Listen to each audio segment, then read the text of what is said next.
I have to be honest with you. When I look at a picture of me in my old days and the picture of me now, two completely different people, and you can look in my eyes from then and you know I was possessed. I felt possessed. I wanted to murder. I wanted to kill. That's who I was. That's who I became. I had become a machine. I had so much anger. It's a balled up pit. All of this, and it was ripping me apart. I wanted to destroy everybody and everything. My name is Michael Bull Roberts, 42 years old, from a little small fishing town called Trepassey on the southern shore of the Avalon Peninsula, Newfoundland. Been involved with organized crime in one way or another for over 20 years. I was at the top of the drug trade in Alberta. I tell people all the time, once you get to the top, you don't get to stay there for very long. There's always somebody gunning for your position.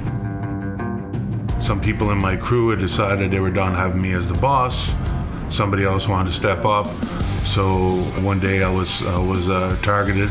I had 25, 30 guys beat me down with baseball bats, crowbars, whatever they had to get their hands on. And at gunpoint, they left me for dead. So I end up in this hotel in Edmonton, and I'm lying in the bed, and I gotta go to the bathroom. Now I couldn't walk on my own. Halfway across the room, I fall on the floor.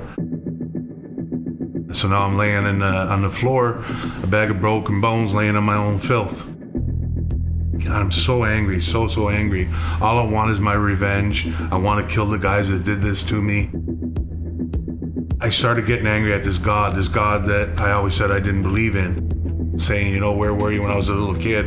Where were you when I was being molested? Where were you when I was being raped and beaten and tortured? And where are you now? And blaming God for everything. I was done. I was so tired. I was beat.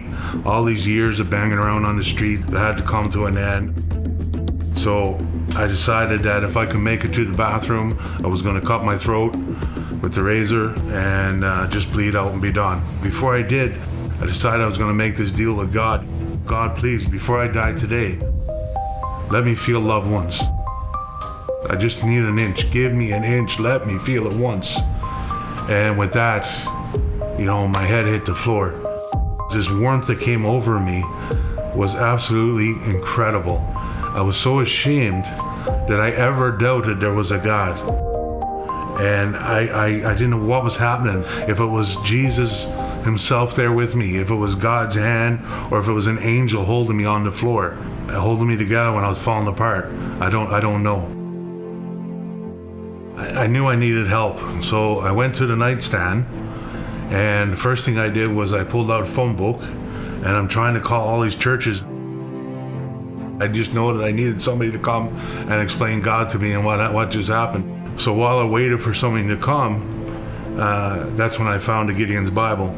I've known for years that Gideons have Bibles in hotel rooms, so that was the next thing I went for. And it helped me a lot, it helped me explain some of the things that happened to me and how Christ had died for me. And I am grateful that Gideon's Bible was in the hotel room that day, and that I was able to have that for some comfort and some understanding as to what just happened to me.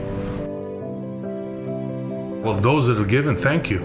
I appreciate that you gave, that there was a Bible in that hotel room for me. 9 years later, I'm still on the right path because that Bible was there and you guys put it there. Just reading the Bible is powerful in itself, whether you believe or not. To me, it's life-giving every day. It's the only thing that keeps me alive. My Bible says, above all else, love one another. I hated my whole life. Today, I love.